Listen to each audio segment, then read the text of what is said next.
이 안면마비 같은 경우에는 얼굴에 지울 수 없는 흔적을 남길 수가 있기 때문에, 그래서 저는 이 완치 확률을 10%, 20%만 더 높일 수 있다고 하면 저는 투자할 만하다고 생각합니다.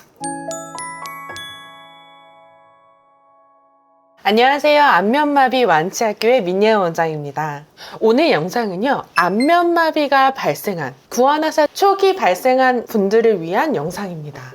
보통 환자분들이 안면마비가 처음 발생하면 응급실이나 신경외과나 이비인후과 가셔서 스테로이드 처방 받으시고 집에서 쉬실 거예요. 그런데 약을 먹어도 안면마비가 도대체 돌아오는 것 같지가 않고, 오히려 갑자기 잠을 못 자게 된다거나 컨디션이 안 좋아지고 얼굴이 막 부어오르고 등등 불편한 분들도 있으실 거예요. 그러다 보니까 이거 약만 먹고 쉬어도 되는 건가? 그냥 방치하는 건 아닌가? 궁금하신 분들 있으실 건데요. 그래서 제가 오늘 그 부분에 대한 답을 드리도록 하겠습니다.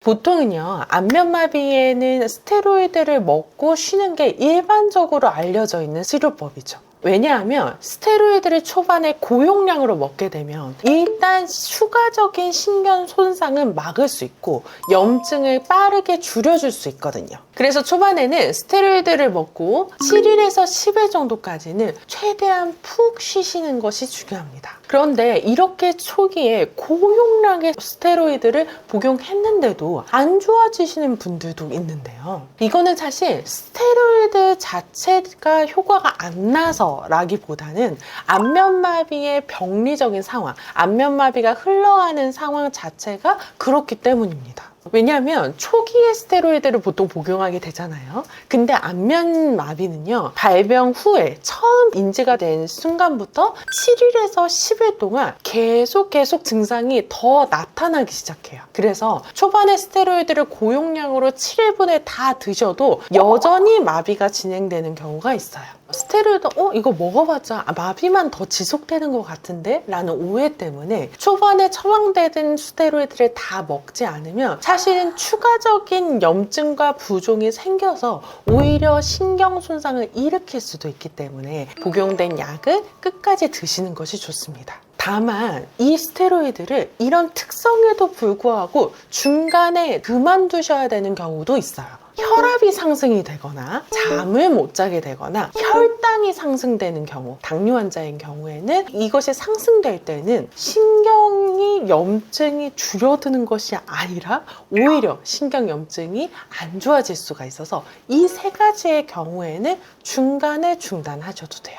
그런데 이 이후부터 환자분들이 고민을 하실 거예요. 스테로이드만 먹고 푹 쉬면 자연적으로 나았다는 사람들도 많다던데 내가 꼭 아프게 침 치료나 마사지나 이런 건 추가적인 치료를 받아야 되나 고민이 되신 분들 많으실 텐데요. 제가 이 부분에 대해서는 안면마비만 2대체 본 한의사로서 결론을 내드리겠습니다. 구안화사 초기는요, 스테로이드뿐만 아니라 추가적인 치료 해주시는 것이 좋습니다. 제가 한의사여서 이 치료를 권한다라고 생각하실 수도 있는데요. 하지만 그게 아니라 더 중요한 이유가 있어서 이 부분은 꼭 말씀드리고 싶어요. 우선 벨마비는요, 침치료가 없이 낫기도 합니다. 따라서 침치료 없이 스테로이드만 복용해도 충분히 회복될 수 있는 경우가 어느 정도는 많다라고 볼 수 있죠. 하지만 중요한 건 모든 환자가 이렇게 다 쉽게 낫는 것은 아니란 점입니다. 약 20%에서 30%. 그러니까 3명 중에 1명 꼴은 스테로이드만 복용하고 휴식을 취한다고 하더라도, 충분히 휴식한다고 하더라도 후유증이 남을 가능성이 높습니다. 이때 추가적인 침치료를 하게 되면 자연 회복률이 85%에서 95%까지 높아질 수 있고 회복 속도도 훨씬 빠르고 후유증의 위험을 감소할 수 있는 거죠. 다만 중요한 거는 침치료의 시기가 되게 중요하고요. 방법 중요하고 자극 강도가 중요하다는 점이에요. 그래서 너무 초기 급성기에는 지나치게 강한 자극이나 잘못된 자리에 침을 놓을 경우에는 신경회복에 부정적인 영향을 줄 수가 있습니다. 반대로 전문가적인 진단이나 숙련된 시술자에 의해서 해당하는 정확한 침치료는 해당 경락을 활성화하고 해당 신경 회복을 촉진하면서 근육을 위축 예방 예방하기도 하고 염증 감소에 도움을 줘요. 따라서 침 치료가 무조건 후유증을 유발한다. 이건 당연히 맞지 않고요. 부적절한 접근이 문제인 거고 침 치료 자체의 원인이 되는 것은 아닙니다. 그래서 정확한 병기의 구분과 또 개개인의 상태에 맞는 맞춤형 치료가 진행된다고 하면 침 치료는 오히려 후유증 예방과 기능 회복을 도와주는 효과적인 치료법이라고 할 수 있어요. 사실 이거는 얼굴의 문제잖아요. 우리가 감기도 대부분 그냥 빨리 낫는데 감기약 왜 먹어요? 후유증 없이 빨리 편하게 나으려고 먹는 거잖아요. 같은 감기에 걸려도 되게 가볍게 빨리 낫는 사람이 있는가 하면 온갖 열나고 우한발에 난리가 나면서 정말 힘들게 겪는 사람도 있고 면역력이 너무 떨어진 경우에는 감기 때문에 폐렴까지 와서 사실 죽는 경우도 있고 우리 환자분들 중에서는 감기가 원인이 돼서 나중에 입양난초까지 오시는 경우도 많았어요. 이렇게 다른 질환으로 전이가 되거나 2차적, 3차적 후유증이 남는 경우도 이 감기 하나만 해도 생기는데 이 안면마비 같은 경우에는 얼굴에 지울 수 없는 흔적을 남길 수가 있기 때문에 그래서 저는 이 완치 확률을 10%, 20%만 더 높일 수 있다고 하면 저는 투자할 만하다고 생각합니다.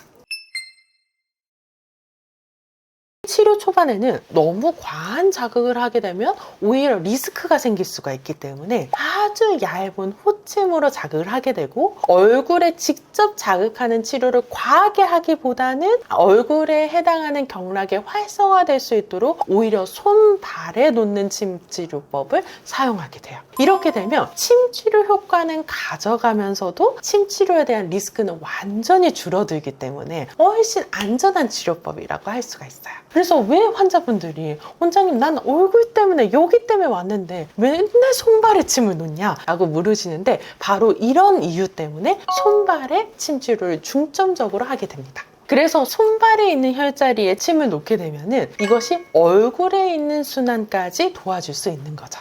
그리고 이 극초기가 단계가 지나고 나서 어느 정도 좀 안정화가 돼서 침 치료에 의한 리스크가 완전히 지워진 안정기 때는요 보다 적극적인 전기를 흘리는 치료라든지 이런 식으로 침 치료 효과를 극대화할 수 있는 방법들을 쓰게 되고요. 그 골든타임이 지났는데 아직도 마비가 남아져 있어서 이거 좀 일반적인 침이 아니라 조금 자극량을 세게 해야 되겠다라고 싶을 때는 우리가 특수한 침을 사용하게 됩니다. 바로 도침과 매선인데요. 도침 같은 경우에는 일반적인 침보다는 훨씬 더 굵고 끝이 칼처럼 생겨서 도침이에요. 이거는 실제로 안면마비 때문에 근육이 많이 굳어져 있어서 유착되어 있는 경우에는 이 근육들을 서로 이렇게 조금 띄워줘야 되거든요. 그래야 각각이 더 잘 움직이고 공간이 생기기 때문에 그 공간이 생기고 움직일 수 있도록 방미해주는 그 개념으로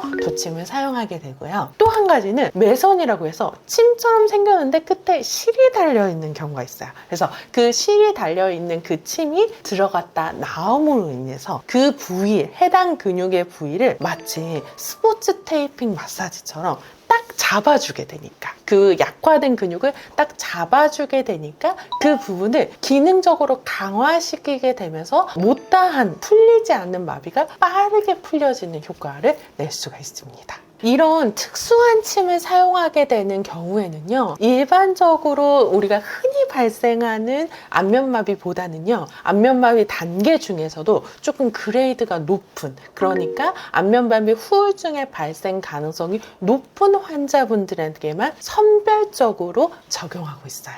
그러니까 이거는 사실은 실제로 의사가 진단을 해서 그 그레이드를 판별하고 거기에 따라서 다 다르게 진행하는 거이기 때문에 궁금하신 분들은 전문가의 판단이 너무 중요하죠. 도침 치료도 그렇고 매선 침 치료도 그렇고 어떻게 보면 일반 침이 들어가고 나왔던 것보다 훨씬 더 많은 자극을 물리적으로 남기는 거이다 보니까 이것도 잘못 들어가게 되거나 잘못 연결시키게 되는 경우에는 안면신경을 오히려 손상할 수 있는 가능성도 있어요. 그래서 안면신경길에 또 특히 심부 부분이나 안면신경길이 잘못 연결되지 않도록 그 안면신경길을 피해서 도침이 들어가는 것도 중요하고요. 이 안면 근육이 잡아줄 수 있는 그 인대에 안면 근육에서 시작한 그 매선침을 안면 근육 인대까지 잘 연결하는 것도 방법이 될 수 있어요.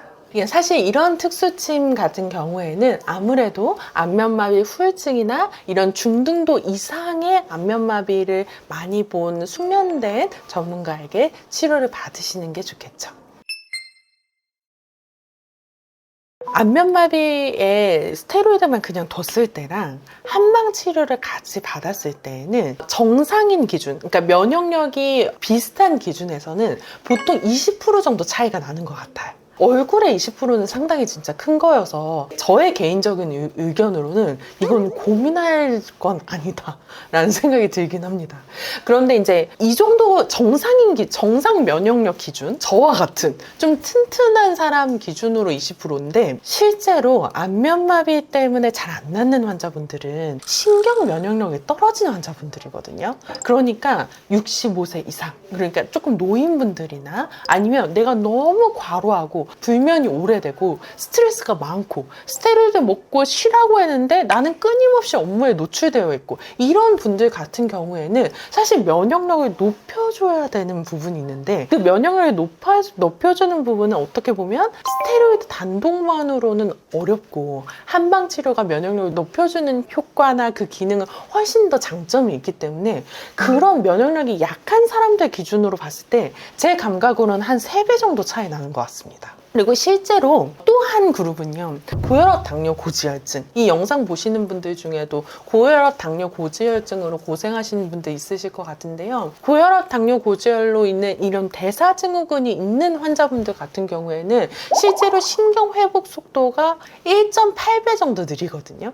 약 2배 정도 차이가 나는 부분이 있어서 이런 부분들을 조금 더 케어해줘야 되고 또 몸 전체적인 얼굴의 순환뿐만 아니라 몸 전체적인 순환도 봐줄 수 있는 침 치료가 도움이 더 되는 환자군이라고 볼 수 있어요. 그래서 결론적으로 얘기하면 뭐다? 신경 면역력이 괜찮아. 건강한 사람 기준으로는 약 20% 정도 차이가 나고, 그래서 안 좋은 분들 같은 경우, 내가 건강이 원래 안 좋은 상태에서 안면마비가 온 환자분들 같은 경우에는 3배 정도 차이가 나고, 내가 대사증후군이 있는 정도 같은 경우에는 1.8배, 약 2배 정도 차이가 난다고 볼 수 있습니다. 너무나 많은 안면마비 환자분들이 보지만 면역력이 떨어진 상태에서, 그러니까 막 70대, 80대 안면마비 환자분들이 막 눈이 이렇게 뒤집히고 눈물이 많이 나고 막 이렇게 힘든 상황에서 저희 한의원 이렇게 오면 저도 와, 이 환자 어떻게 나아야 될까, 갈 길이 참 멀다 라고 생각하면서 긴장이 되는 순간들이 많이 있거든요. 근데 그럴 때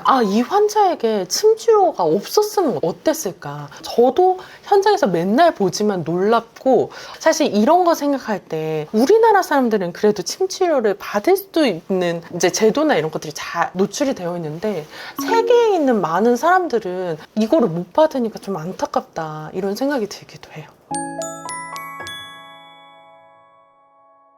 오늘은요, 안면마비 초기가 왔을 때 스테로이드 먹고 집에서 쉬는 것 말고 뭘 할 수 있을까 고민하는 환자분들을 위해서 이 영상 만들었는데요. 스테로이드 단독만 먹고 쉬는 것보다 한방치료가 더 병행이 될 때 치료 효과를 높일 수 있다는 점 알아주셨으면 좋겠습니다. 지금까지 안면마비 완치학교의 민예은 원장이었습니다. 감사합니다.